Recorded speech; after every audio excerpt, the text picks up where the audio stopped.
안녕하세요. 오늘은 저희가 이제 인터뷰를 라이브로 좀 진행을 할 건데, 광근님 같은 경우에는 이제 버퍼가를 나오시고, 그 뒤에 이제 스타트업, 그 뒤에 이제 컬리, 그 다음 이제 카카오, 딜리버리 히어로 독일, 그리고 아고다 방콕, 이렇게 해서 5개의 회사를 다니시다가, 이제 세 번째 회사까지는 한국에서, 그리고 2개의 회사는 이제 해외에서 근무를 하시면서 커리어를 쌓아오신 분이었고, 광근님은 어떠다가 이제 해외 취업까지 가셨는지, 그리고 앞에 스토리도 엄청 재밌는 게 많겠죠? 이제 법학과 하시다가 갑자기 이제 아이 개발자로 스타트업에 계시다가 컬리나 카카오처럼 한국에서 사실 진짜 개발 잘하시는 분들도 가기 힘들다고 불리는 그런 회사들 가신 것도 사실 그것만으로 이야기가 한 세트인데, 그 뒤에 이제 딜리버리 히어로 독일과 방콕에 있는 아고다까지 갔던 거, 그리고 아고다 방콕이 여러분들 저는 이제 몰랐는데 진짜 좋더라고요. 진짜 좋고 좋은 복지나 개발자 커리어도 좋은 게 되게 많아서 좋은 이야기들 정말 많기 때문에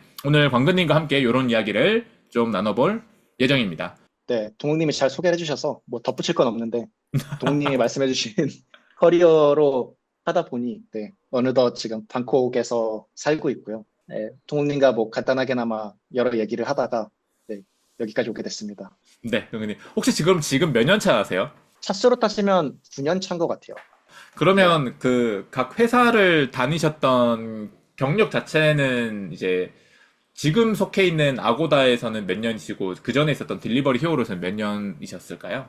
정확히 지금 아고다를 다닌 지 3년이 조금 안 됐고요. 한 두 달 후면 아, 3년 정도 되니까. 그리고 DH도 2년 조금 안 됐었고, 그리고 사실 DH랑 아고다 사이에 좀 슬픈 사연이 사실 하나 있는데, 뭐, 그게 조금 있고, 그리고 카카오에서 한 1년 정도, 컬리는 한 반년, 그다음 처음 스타트업에서 한 1년 반 좀 넘게 이렇게 일했었던 것 같아요. 그리고 또 그 전에 좀 뭔가 객지에서 이것저것 개발하는 또 그런 아픈 시련도 좀 있었고. 일단 제일 아마 뭐 지금 이제 개발자들 이제 막 시작하시려는 주니어 분들이거나 학생분들한테 듣고 싶었던 이야기 중에 하나는 법학과 출신의 개발자신 음, 거잖아요. 그러니까 엄밀히 말하면 완전히 문과 쪽, 이거 소프트웨어 엔지니어링은 완전 반대편에 있던 어떤 쪽이었고, 그리고 사실 그쪽 길로 쭉 가도 되게 좋은 커리어이기도 하잖아요. 근데 완전히 이제 반대편인 이제 소프트웨어 엔지니어로 옮기신 건데, 이게 또 법학과 가시면 의대 법대가 뭐 비슷하겠지만 부모님들이 엄청 기대하는 과잖아요, 사실. 그쵸. 부모님의 기대를 조금은 이제 거부하고 광근님이 어떤 삶을 선택한 건데, 요 개발자로 방향을 바꾸게 된 계기랑 과정들을 조금 한번 이야기해 주시겠어요? 조금 더 앞부분부터 시작하면 수능부터 시작을 하면, 대다수가 비슷할 텐데, 저는 이제 그 수능 공부를 좀 하기 싫은데 억지로 해서 재수까지 해야 되는 상황이었었고, 그 이후에 이제 어찌어찌 대학을 갔는데, 대학 공부나 뭐 법학과 이런 것들이 결국은 수능처럼 계속 암기나 뭔가 주입식 교육들이 좀 상당수였어가지고, 좀 되게 괴로워하던 시기가 있었거든요. 법은 사실 대부분 암기가 중심이다 보니까, 그래서 이제 그런 게 조금 아쉬웠던 찰나에 갑자기 좀 만들어 보고 싶은 제품이 좀 생겼었거든요. 이게 뭐냐면 원래 중학교 때 스타크래프트 프로게이머를 한동안 준비를 했었었는데 1년 정도. 아, 스타크래프트 프로 게이머를요? 네네. 중학교 때 한 1년 정도 준비를 했었었어요. 그래서 그 아, 당시에 뭐 아시는 분들이 있으실지 모르겠지만 뭐 커리어 뭐 그 이제 준프로가 되기 위해서 뭐 여러 가지 이제 준비도 하고 게임도 많이 하고 음. 그랬었는데, 그래서 아프리카 TV에 제가 대학교 초창기 시절에 한창 스타크래프트 프로게이머들이 이제 좀 은퇴를 하신 분들이 그쪽에 와서 활동을 하기 시작하셨어요. 그래서 게임하는 것들을 보여주고 하다 보면서 이제 그 당시에 되게 좀그 프로게이머 분들이 게임하시는 게 아프리카 TV에서 상당히 좀 유행했었는데, 그걸 보다 보니까 이거 되게 좀 뭔가 해외에 비슷하게 만들면 아프리카 TV 잘 될 것 같다라는 말도 안 되는 꿈을 갖고 갑자기 어디서 그런 열정이 쏟아졌는지 그때는 모르겠는데, 아프리카 TV가 있던 그 시절에는 해외에는 그런 플랫폼이 없었어요? 제 기억이 맞으면 트위치가 있었던 것 같기도 한데 확실한 거는 있었어도 한국인들에겐 전혀 알려지지 않았을 거예요. 왜냐하면 그 당시에는 일단 스타크래프트를 좋아한 제 기준의 입장에서는 트위치라는 걸 그 당시에 들어보지 못했었고, 음, 그리고 같이 프로게임을 준비했던 친구들도 뭐 굳이 해야 된다면 다 아프리카 TV만 생각을 하고 있었으니까, 아, 네네.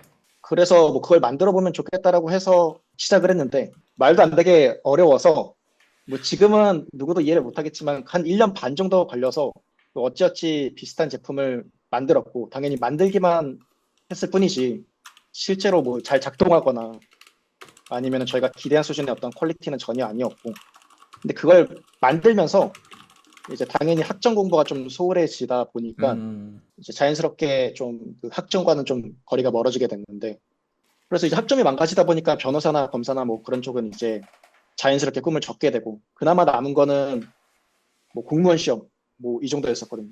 근데 정말 하기 싫더라고요. 공무원은 예, 그게 뭔가 독서실에 앉아가지고 2, 3년간 또 그게 하는 게 잘 안 맞아가지고 그냥 만든 제품 갖고 비슷한 것들을 계속 만들다가 조금이나마 돈을 벌 수 있는 게 있을까 해가지고 뭐 잡코리아 같은 데서 이제 그냥 개발자로서 뭔가 할 수 있을까 지원을 했는데, 다행히 좀 기회를 하나 받아서 들어갔죠. 들어갔는데 거기가 이제 그 흔히 얘기하는 5인 미만의 이제 중소사업자. 예. 아, 그래서 그 어떤 그게 첫 번째 회사세요? 아니면은 아니 그게 이렇게도 링크드인에 기재 안 없는, 되어 있는 회사세요? 링크드인에 기재도 안 돼 있는, 이름도 희미해진 뭐 그런 회사인데, 네. 근데 그래서 뭐 가서 일단 돈 준다고 하니까 최저 시급보다는 조금 높은 수준으로 돈을 준다고 했었어가지고, 네. 그래서 몇 달이라도 좀 일을 하려고 했는데 한 2달 있다가 회사가 문을 닫고, 그런 과정을 한 두세 번 정도 겪었던 것 같아요. 오늘 그래도 조금이라도 벌어야 뭔가 이쪽에서 뭔가 할 수 있다라는 증명이 좀 있어야 그래도 법에 대한 길을 좀 확실히 포기할 수 있을 것 같은데, 네. 그래서 그거를 한 2번, 3번 정도 하면서 회사에서의 좀 첫 경험이 잘 안 좋았죠. 그래서 뭐 회사에 대한 소속감이나 이런 것도 느끼게 되게 힘들었었고, 이제 그게 제일 첫 개발자 커리어를 시작했던 것 같아요. 아, 그게 몇 학년 때였어요, 그러면? 이제 조금이나마 일을 해보면 좋을 것 같다라고 한 게 대학교 4학년 1학기 때 계약직 형태로 그때 한두 달 정도 일을 했었고, 네네. 그리고 이제 4학년 2학기 때는 회사에 나 취직했으니까 좀 뭔가 좀 빨리 뭔가 그 학점 이런 것도 조정해줘라고 뭔가 할 수 있는 그런 제도가 있거든요. 네. 그래서 그런 걸 통해서 4학년 2학기 때는 어쨌든 중소 되게 작은 기업이긴 하지만 나름 정규직으로 그래서 전환을 받고, 그거 갖고 이제 학교에 가서 나 이거 해야 되니까 학점 이런 거 좀 못해도 뭐 최저 이런 학점 받아도 되니까 어쨌든 졸업할 수 있게만 뭔가 하는 그런 제도를 통해서 그렇게 처음에 일을 시작했던 것 같아요. 피투게더 이 회사에 취업하실 때는 그럼 그 다 독학으로 하신 거예요? 그러니까 이제 부트캠프나 보통의 우리가 이제 흔히 말하는 문과나 컴퓨터 사이언스 전공이 아니신 분들은 대부분 부트캠프나 국비학원 이 둘 중에 하나를 해서 가잖아요. 네. 그럼 광근님은 아예 그런 거 없이 취업을 하신 거세요? 아니, 국비랑 부트캠프랑 다 몇 달씩 들어봤었어요. 근데 제가 만들고 싶은 것들이랑은 전혀 이제 그 온라인이 잘 안 돼 있었고, 뭐 아, 국비학원도 제 기억이 맞으면 국비학원도 그때 어머님한테 막 거의 쫄라가지고 몇백만 원은, 그 국비가 보통 무료잖아요. 근데 저는 근데 무료 재학생한테 해당이 무료가 아닌. 네, 아니어서 국비를 몇백만 원을 주고 들은 몇 안 되는 사람 중에 하나거든요. 아, 그래서 저도 해요. 네, 저도 그래요. 저 4학년 졸업 전에 네. 들어가지고. 그래서 아직도 기억나는 게 그 역삼역 앞에 그 있는 회사, 그건데 아직도 네, 모든 것들이 잘 안 맞았고, 그래서 결국은 이것저것 해보고 유튜브도 보고 하다가 최종적으로는 결국은 스스로 계속 이제 쌓아 나갔던 것 같아요. 아, 공부를 그럼 어떻게 하셨어요? 어쨌든 계속 뭐 아프리카 TV와 비슷한 걸 어떤 걸 만들기 위해서 스스로 하셨던 것도 있겠지만 실질적으로 아예 모른 채로 뭔가를 할 수는 없을 것 같은데. 사실 뭐 정확하게 뭔가 갖춰진 형태로 뭔가 그렇게 하나하나 공부를 했던 건 아닌 것 같고, 그냥 아, 만들고 싶은 게 있고 그냥 거기에 필요한 것들을 더듬더듬 배워가지고 그냥 적용을 하는 형태로 처음에 했던 것 같고요. 음, 그러다 보니까 아까 말씀드렸던 것처럼 뭔가 그 상용화될 수 있는 서비스의 퀄리티는 전혀 나오지 않았었고. 그러니까 요즘 얘기로 얘기하면은 그냥 뭐 HTML나 뭐 자바스크립트 뭔가를 만드는 수준이 지금은 훨씬 쉬워졌지만 뭐 몇십 년 전까지만 해도 그게 그렇게 쉬웠던 시대는 아니다 보니까 아, 그렇죠, 그렇죠. 네. 그렇게 더듬더듬 그냥 필요한 것들을 찾아가지고 그냥 구현만 가능한 형태로 처음에 시작을 했던 것 같아요. 이후에 어쨌든 그래도 좀 제대로 된 회사로 취업을 하신 뒤가 이제 피투게더, 여기는 취업하신 이유가 있으세요? 아니면은 여기는 어떤 계기로 좀 취업을 하시게 된 거세요? 일단 뭐 제가 당연히 그 당시에는 큰 회사를 갈 수 있는 그런 백그라운드가 전혀 아니었기 때문에 좀 작은 음. 회사들 위주로 지원을 했었고, 뭐 되게 쉽게 말씀드리면 불러준 데가 거기뿐이라서 간 거고. 그래서 아, 네. 그쵸, 그 그쵸. 예, 당시에 그때는 네, 예, 그런 게 중요하죠. 예. 네. 불러준 데가 거기뿐이었었고, 그것도 그래도 음. 대표님께서 잠재성이나 이런 것들을 높게 봐주셔가지고 그래도 꽤 뭐 먹고 살 수 있는 정도의 금액은 제 기준에서는 그 당시에 주셔가지고 아, 전혀 높진 않았습니다. 높진 네네네네. 않았지만 최저시급을 일하다 보면 그것보다 높으면 다 높아 보이거든요. 그래서 네. 그래서 그 당시에 일을 했었고, 근데 되게 운이 좋았던 것 같아요. 그 당시에 회사가 되게 작았었는데 어, 몇 명 1년 정도였어요, 반, 규모가? 일단 코파운더 분이 대표님 포함해서 총 4분이셨고, 어, 아, 다 포항공대 출신이셨고, 그리고 10명 좀 안 됐던 것 같아요. 제 기억이 맞아. 10명이 좀 안 됐어요? 네. 아, 10명이 좀 안 근데, 됐고, 네. 근데 사업이 그래도 조금 어느 정도는 되신 거네요? 어떻게 보면 그분들 급여를 다 최저시급보다는 그래도 훨씬 더 높은 금액을 주셨던 거니까. 제 기억이 맞으면 그 당시에 팁스를 받으신 지 얼마 안 되셨었고, 아, 그리고 포항공대 출신이시다 보니까 정확히 제가 시드를 어떻게 받았는지는 기억은 안 나는데 아마 네. 시드 정도 받으셨던 걸로 기억을 하거든요. 네. 근데 음, 회사가 되게 운이 좋았던 게 축구 선수들 등에 보면 항상 뭘 차고 뛰거든요. 유니폼 안에 가려져서 잘 안 보이는데 네네네. 그게 이제 축구 선수들 경기 중에 그 위치나 뭐 가속 데이터들을 모으는 거거든요. 그 점유율 뭐 얼마 차지했고 이런 것들을 다 모아두는 그런 데이터예요? 어떤 플레이 데이터들 모아두는? 뭐 일종의 그런 데이터인데 그래서 사실은 저희가 생각하는 뭐 맨유나 뭐 레알 마드리드나 모든 선수들이 사실 다 등에 차고 뛰고 있는데 유니폼 때문에 안 보이는 거거든요. 근데 그게 피파에서 인정한 업체만 그 프로팀에게 납품을 할 수가 있어요. 근데 그 제가 딱 들어가던 시기에 이 회사가 딱 피파에 선정이 된 거예요. 한국에서 최초로. 그리고 아시아에서 최초로. 제 기억이 아? 맞으면. 10인 이하인데도요? 네, 그 어떻게 그 장인 정신으로 그것만 이제 잘 만드셔가지고 그래서 아, 이거를 할 수 있게 된 거죠. 어떻게 보면 프로 구단에도. 그때부터 이제 투자도 좀 받고 인원들도 좀 모집을 하고 그러면서 회사가 좀 성장할 때 같이 있는 되게 희귀한 운 좋은 경험을 하게 됐고요. 회사가 되게 운이 그 당시에 좋았었던 것 같아요. 근데 이제 하나의 함정이 있었는데 그 하드웨어는 굉장히 잘 만들었는데 네. 그 사실 보면 다 데이터잖아요. 뭐 그렇죠, 테라바이트 그렇죠. 수준, 예, 예. 테라바이트 수준의 데이터인데 그거를 감당할 수 있는 백엔드나 웹사이트가 외주 통해서 만들어져 있었어요. 예, 코파운더 한 분 중에 이제 그 개발 쪽 관련 담당하시는 분이 계셨어가지고 저랑 그분이랑 한 분 정도 더 포함해서 그 서비스를 한 6개월 정도 유지 보수를 하다가 이제 시리즈 A를 그 당시 한 40억 정도 받았는데 근데 받으면서 이제 개발자를 뽑아서 네. 계속 이 웹사이트가 병목이 되니까 뭔가를 좀 제대로 해보자. 그 외주업, 그 외주업체가 준 서비스를 아예 새로 만들려고 하신 거세요, 그러면? 맞아요. 그리고 내가 뭐 지금 굉장히 오래 지났으니까 말씀을 드려야 될 것 같은데 그 외주업체분한테 연락을 했는데 그분도 스트레스를 받아서 잠수를 탔던 걸로 기억을 하거든요. 제 기억이 맞으면 제 흔한 기억이 엔딩이긴 맞으면 한데. 네, 그 외주업체 담당자도 잠수 탔던 거예요? 그 프로트 코드가 너무 스트레스여서? 그 정확한 그 스트레스인 건지는 뭔지는 그 당시엔 제가 직접 연락 담당자는 아니어서 한 단계 이제 건너서 들었기 때문에 근데 연락이 좀 계속 이제 뭔가 띄엄띄엄 되고 이거에 대한 그 오너십이 좀 많이 계약 기간이 만료가 다가올수록 이게 너무 희미해져서 근데 그게 이제 가장 큰 문제였고 그리고 뭐 아시다시피 결국은 사람을 뽑아서 효과를 내려면 분업이 돼야 되는데 근데 이제 프론트랑 백엔드랑 한 곳에 이제 다 하나의 페이지에 있다 보니까 분업이 전혀 안 돼서 그러니까 분업을 해야겠다라는 목적으로 사실은 백엔드랑 프론트를 시리즈 A를 받으면서 딱 그 분리하겠다고 이제 결정을 내렸어요. 그리고 사람을 뽑기 음, 시작을 했고 이제 저희가 시리즈 받으면서 뭐 AWS로 이관하고 그럴 때 정말 뭐 이게 하소연할 때도 없어가지고 그 AWS 클라우드 아키텍처나 컨설턴트 분들이 계세요. 네네, 뭐, 솔루션 엔지니어 뭐 이런 네, 분들이요? 네. 솔루션은요. 심지어 그런 분들 붙잡고 이런 게 있는데 혹시 조언을 주실 수 있냐 뭐 이런 얘기를 할 정도로 네, 네, 그런 어, 게 있었기 때문에 무조건 좀 시니어 분들이나 경력이 있으신 분에 대한 손길이 필요하다라는 거는 그 당시에 니즈는 분명했던 것 같아요. 당시에는 아, 그 부담이 되게 많았던 게 약간의 그 당시에 약간 트라우마로 좀 남아 있었거든요. 시니어가 그러니까 없고 그게 무조건 내가 해결한다는?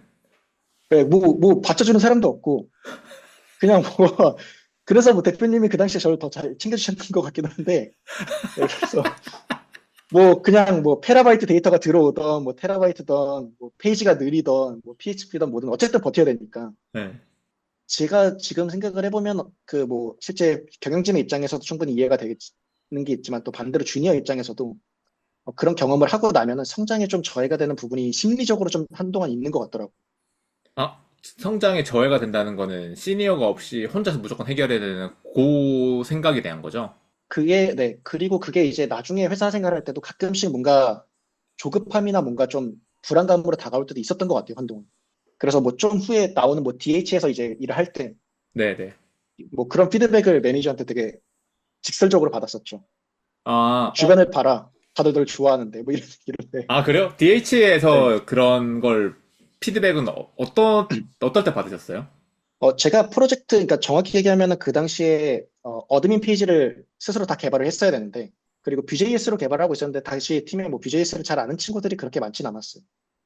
그래서 스스로 다 해야겠다라고 생각을 하고, 뭐 되든 안 되든 계속 끙끙 매지면서 이것저것 했었는데, 그거를 아, 하다가 이제 좀 막힌 것들을 보고, 뭐 주말에도 가끔씩 슬랙이 좀 이렇게 켜져 있는 걸 보고 매니저가 와서 뭐 필요하면 필요하다라고 해라. 주변에 널린 게 동료고, 뭐 그런 얘기들을 좀 많이 해줬었던 게 같아요.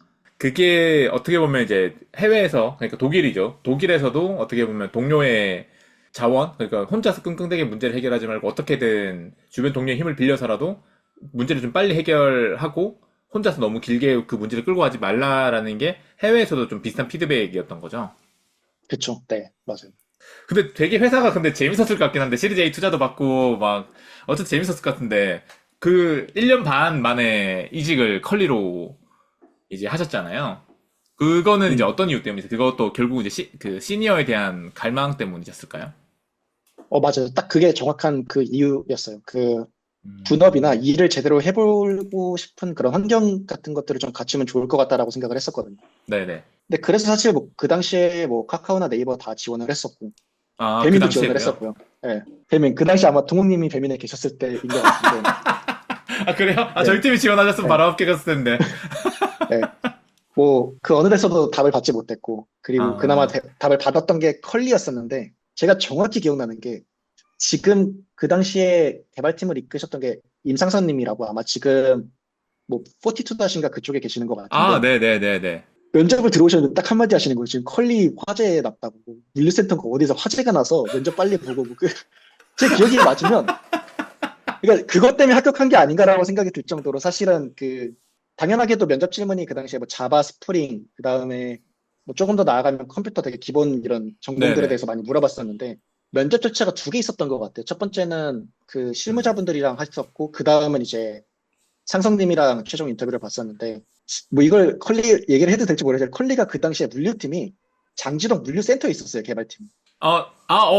맞아. 2020년도죠, 그때가.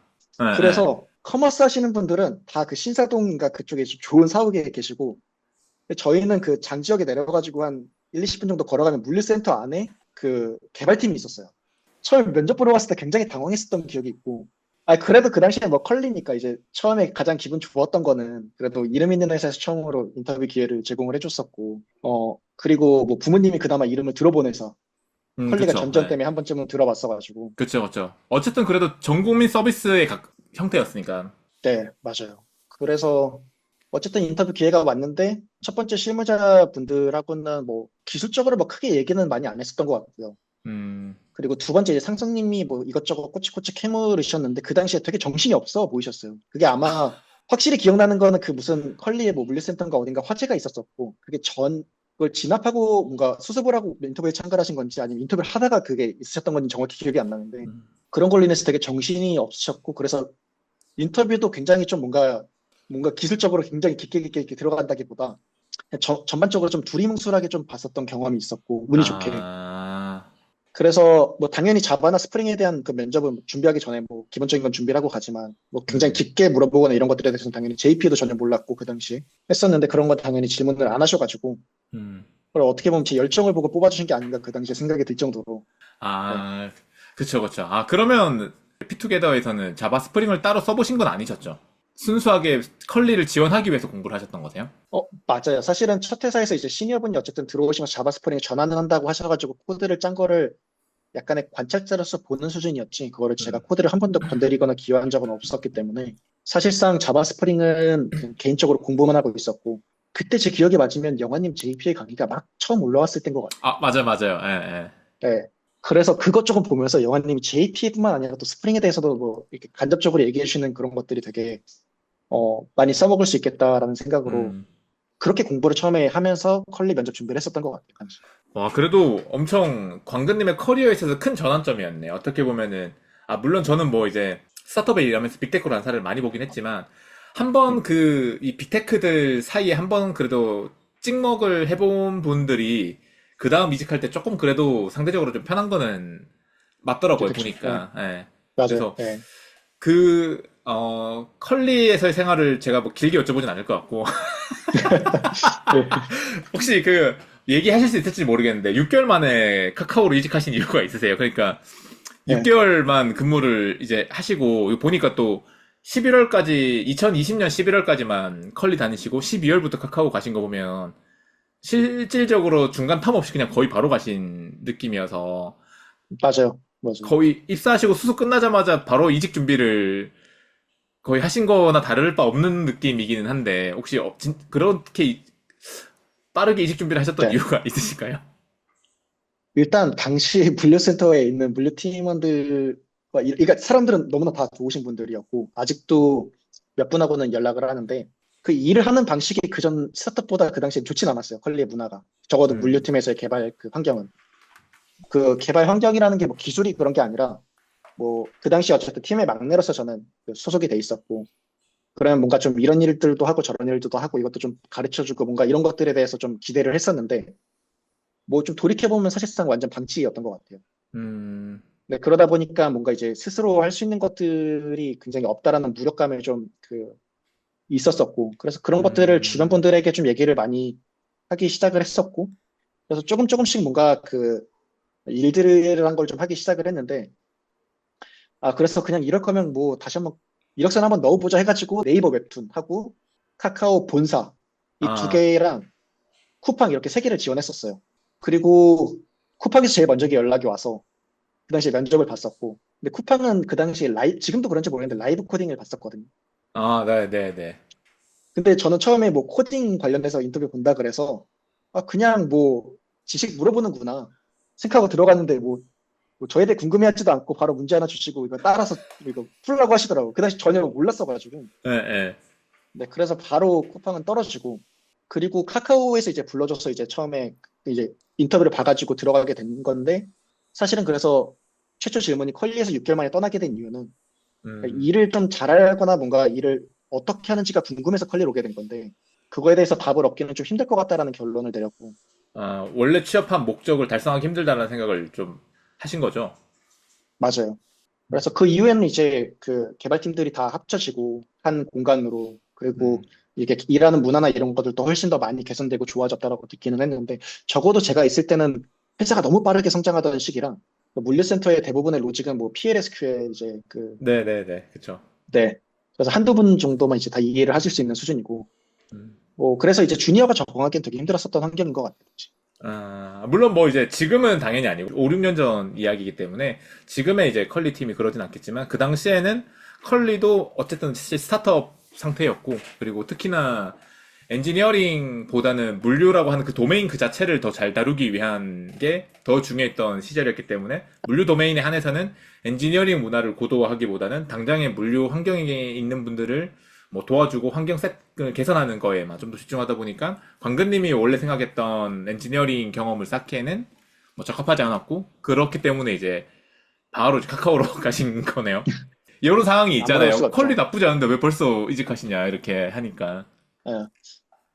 저는 일단 첫 번째로는 솔직하게 말씀을 드렸던 것 같고요. 그러니까 아, 사람분도 너무 좋고, 뭐 기술적으로는 제가 배울 수 있는 게 시간이 지나면서 더 있을 것 같기는 하지만, 그러니까 조금 더 일하는 문화 자체에 좀 관심이 많았었고, 그런 측면에서는 카카오는 이제 음, 지금은 좀 뭐 여러 의견이 갈릴 수 있지만 그 당시에는 이제 되게 일하기 좋은, 그쵸, 예, 그쵸. 그리고 뭔가 잘 갖춰진 뭐 그런 걸로 이제 소문이 나 있었기 때문에 그쵸, 그쵸. 대학생 그런 선호도 것들, 1위 예, 기업이었죠, 그때는. 맞아요. 예. 음, 그래서 그런 것들을 좀 배우고 싶다라고 좀 솔직하게 말씀을 드렸었고, 그게 이제 음, 진심이 좀 느껴졌었던 것 같아요. 그래서 음, 면접에서 제가 주로 이제 많이 상대적으로 그래도 좋은 기회를 받고 좋은 성공률을 거둘 수 있었던 건 음, 좀 되게 좀 솔직하게 제가 음. 갈증하고 열망하는 것들을 말씀을 드렸던 것 같아요. 네. 이 카카오 그리고 입사에도 굉장한 스토리가 좀 있긴 한데 이게 당시 카카오가 정규직 2년이 아니면 계약직으로 채용을 했어요. 네? 처음으로. 그러니까 그 정규직에 대한 백그라운드가 2년이 없으면 계약직으로 처음에 들어왔었어야 됐어요. 에? 앞에 경력이 다 합쳐서 정규직 2년이 없으면요? 네, 맞아요. 그게 신입 공고가 아니라서 아마 그랬었던 것 같은데 지금은 제 기억에 맞으면 1년으로 바뀐 걸로 알고 있거든요. 예, 그래서 예. 문제는 사실은 그 중소기업 앞에 경력까지 포함하면 당시 2년은 넘었는데 뭐 그거를 뭐 이미 사라진 회사 대표님한테 전화해서 회사 망하질 것도 슬픈데 뭐 어떻게든 증명하기 위해 도와달라 이렇게 두 개 회사 전화도 좀 그렇고 네. 그러다 보니까 카카오에 이제 합격을 했는데 저한테 일종의 그 계약직으로서 한 3개월 정도의 수습인가? 3개월인가 뭐 그 전후 정도 해가지고 이렇게 수습을 해야 되는데 마지막 달에 피칭을 해야 된다는 거예요. 그 당시 팀장 혹은 실장님 정도 되시는 분한테 3개월 동안 뭘 했는지를 어필을 하고 피칭을 하고 그래야 아마 정규직으로 전환이 된다라고 얘기를 하는 그런 조건이 있었어요, 당시.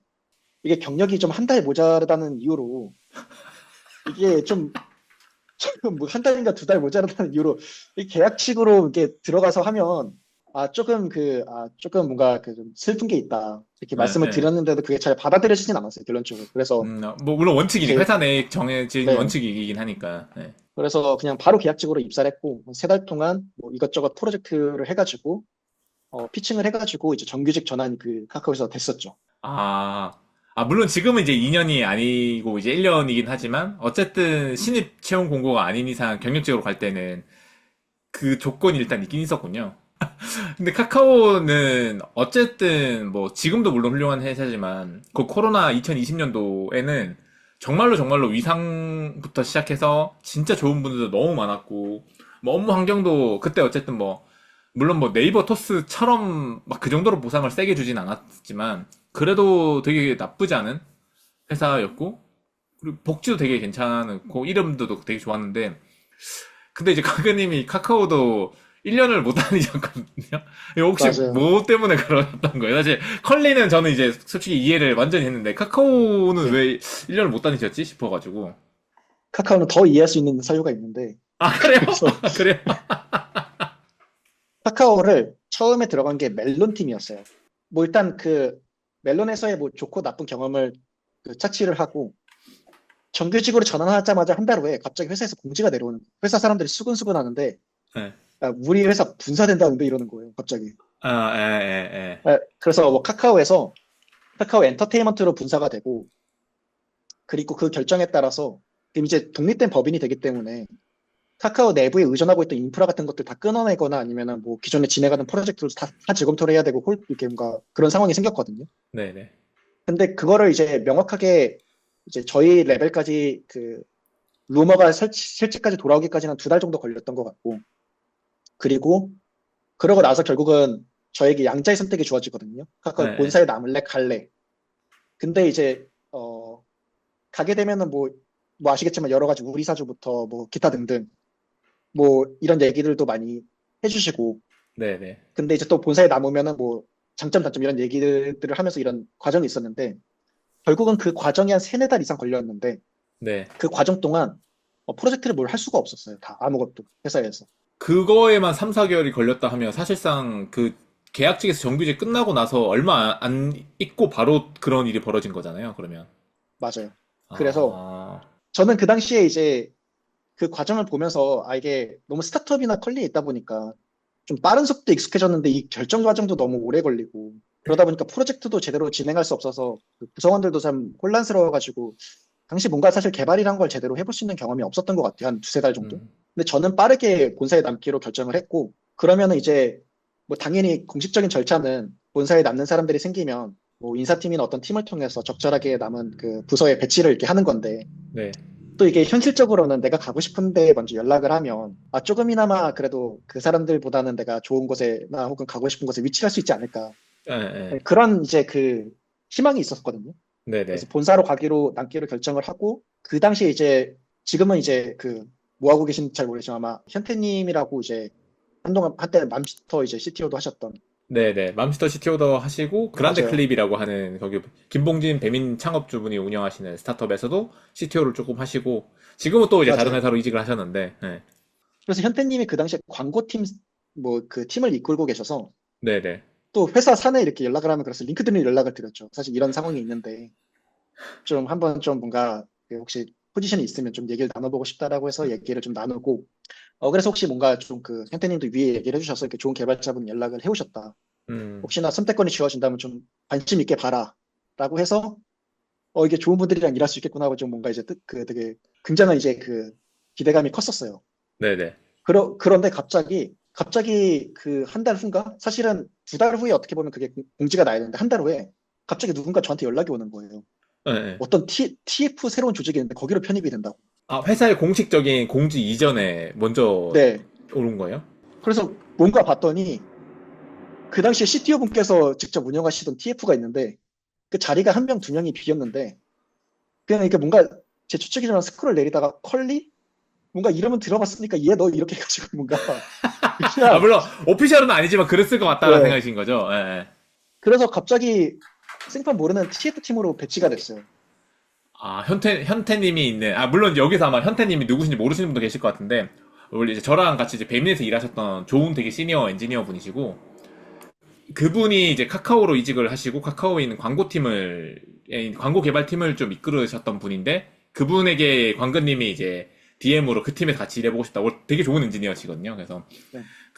그분이 같이 일해보고 싶었는데, 갑자기 생뚱맞은 TF팀으로 갔군요. 맞아요. 그리고 뭐 이제 결정이 이제 CTO 분께서 내리셨기 때문에 그 누구도 뭔가 도와줄 수 있는 상황은 아니었었고.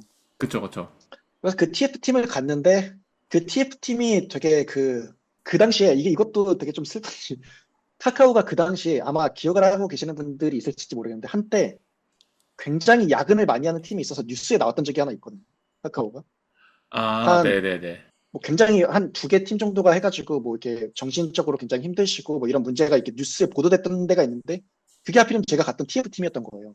그래서 그게 문제는 어쨌든 이제 그 프로젝트가 거의 끝나고 이제 좀 마무리 단계인데 그 번아웃에서 오신 분들이 퇴사를 하시거나 아니면 팀을 이동하시거나 그 단계 속에 있었어요. 제가 조인하던 당시에. 네. 그러다 보니까 마찬가지로 TF가 이제 좀 마무리가 되고 구성원들이 많이 떠나다 보니까 저를 여기로 불러주셨던 CTO 분께서 카카오를 떠나신대요. 그런 것들을 좀 겪으면서 진짜 나는 그냥 순수하게 개발을 좀 하고 싶고 그냥 좀 잘 좀 갖춰진 환경에서 몇 달이라도 이렇게 프로젝트를 좀 집중을 해보고 싶은데 아, 이 주변 환경이 너무 안 도와준다라는 생각을 들어가지고 그래서 이제 그때 이제 어떡하지라는 고민을 처음으로 했던 것 같아요. 왜냐하면 한국에서 그래도 나름 이제 사람들이 알아준다라는 카카오도 갔는데 좀 개발을 해보고 싶은데 잦은 뭔가 조직 개편에 뭔가 거기서 제가 뭔가 의지로 뭔가 바꿀 수 있는 그런 것들은 좀 제한적이었고 이제 그게 이제 카카오를 좀 떠나고 다른 기회가 있을까를 생각을 하게 된 계기였던 것 같아요. 이거는 그냥 광근님의 의지나 끈기 이런 문제가 아예 아니네요. 그러니까 이제 그냥 그 컬리나 카카오에 있는 모든 조직이 그렇지도 않잖아요, 사실. 그쵸. 그래 반대로 생각을 해보면은 굉장한 좋은 조직은 저를 뽑을 이유가 없었던 것 같고 네, 네. 지금 아니죠, 뭐 그렇게 어떻게 생각을 하다 해보면 보니까 이제 그렇게 된 거니까 또.